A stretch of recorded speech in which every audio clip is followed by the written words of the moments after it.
Right babukeli nabathandi be-B2HTV, lo onibingelelayo uHard Cash, kanti we are back again with another story la sithi khona nansi indaba. As we proceed to give you what you need, don't forget to subscribe, comment, like and share. Namhlanje siphethe isitori la somunye umfowethu owasophongolo but usePitoli ngokusebenza. Ubefisa ukuzoconfessa mayesho, befisa ukuzoconfessa kodwa-ke ngebhadi abanye babantu siba nenkinga ukuthi bakude. Yingakho nje sidila nalezi zitori kakhulu okwamanje zabantu abakude esisuke singezukwazi okwamanje vele ukuthi singaba nabo bese sithi asiyishare. Angazi-ke lesi esiyi-confession ngoba uthe yena akanankinga even if ningasishare, kodwa uthi one day uyafisa futhi ukuconfessa. So angazi noma le video kuzohamba kuhambe igcine ifike kubanikazi noma ifike kubantu abasolayo ukuthi kungaba yithina laba since singeze ukudalula gama la muntu, uyabo. Uthi lo mfo lento isinesikhathi yenzeka, sekunesikhathi more than 5 years. Uthi kukudala impela. Uthi kunosisi wakhe omdala wayekade ethandana nomunye ubhuti. Lo bhuti uthi wayesemdala naye kuye, bedlala kodwa bonke ethimini bedlala ndawonye. Uthi into eyenzeka eyayimcasula kakhulu ngaso sonke isikhathi uma beqeda ukujima uzothi uma egoduka efice lo bhuti emile ngakubo, okusho ukuthi ulinde usisi wakhe uma ukuthi uhambe phambili lo bhuti. Kwesinye isikhathi uma edileyile yena lo mfo after ijim uthola ukuthi sebakhuluma nabangani kwenziwa yonke lento.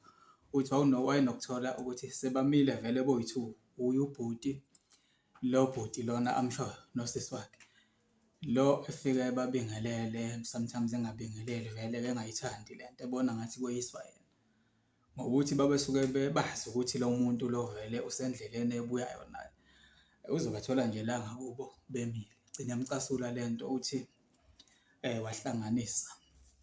ukuhlanganisa kwakhe, wahlanganisa abantu, wabathengisa nje just ikesi likabhiya, wabanika futhi imali yalo. Uthe uma ebuya ngalelo langa ejimini uthi wayebatshelile ukuthi uzofika edlule. Uma esedlulile ngakubo esesekhaya bafonela ukuthi hayi wozani labantu bakhona.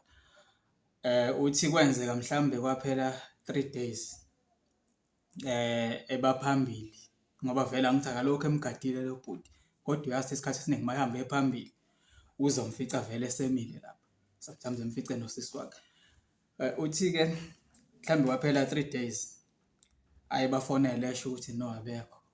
Kwathi ngoluka 4 wabathola. Uma efika ekhaya ebafonele labantu ethi hayi anizi vele labantu akubona abantu around ukuthi laba bazokwazi ukubabona ukuthi usibani bani nosibani bani. Nangempela befike labantu. Uma befika uthi bathi bona bafike kanti nosisi wakhe wamtshela bafika babingelela bayi-3 base bethi kule ndoda le ayigoduke, uyabo nje bamhlupha nje bamehlisa isithunzi kusho ukuthi kulo muntu wakhe bathi hey wena ufunani la ngalesikhathi goduka, yabo. Hayi lo mjida lo webhalansi bemshaya. Usisi kwalo mfo ekhale ememeza naye bamshaya ngempama bathi wayena akagoduke ngoba bazi ukuthi wenzani ngalesikhathi la bami khona. Hayi lo sisi wahamba ngempela ngoba uthi baze bakhipha nethoyizi lesibhamu babasabisa. Wahamba lo sisi ngoba wathi ukhala kakhulu, bamvala ngempama kwathiwa akangamemezi uma engafuni ukuthi elimale, akabambe nje indlela ekhaya. Nangempela wayekhaya nale ndoda nabo bafike bayishaya kwathiwa igoduke nawe yahamba.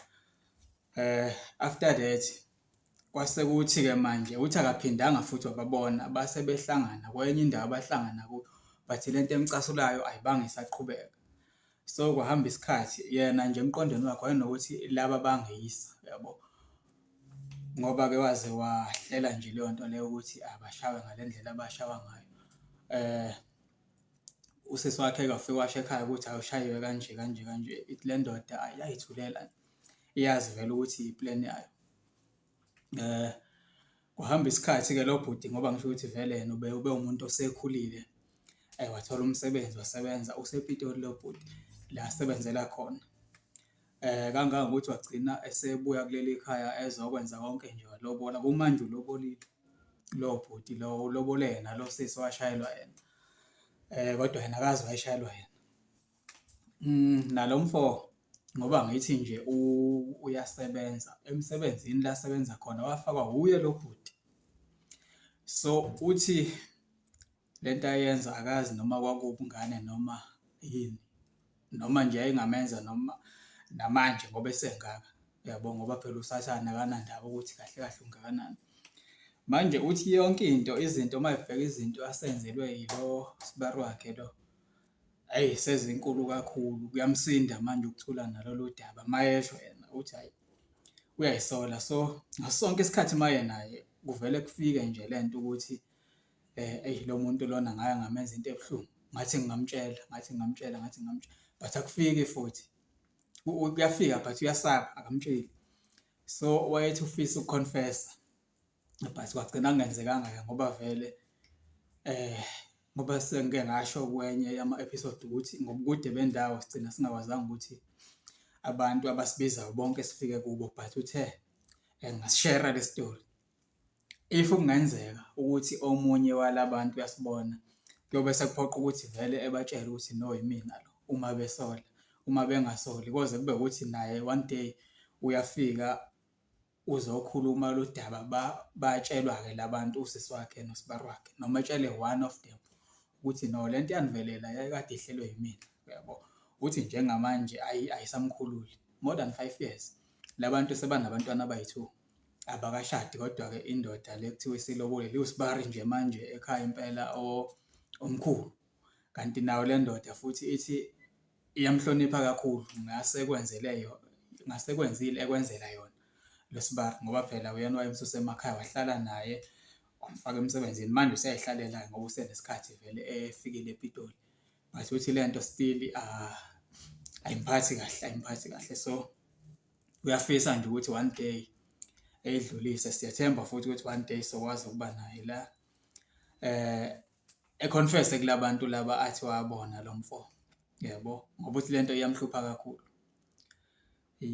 Ileso nje isitori sethu sanamhlanje, babukeli nabathandi bePithu HTV.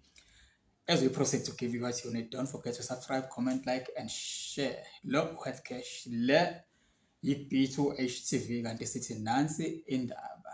Libe right emakhaya, siphinde sihlangane kwi-episode elandelayo.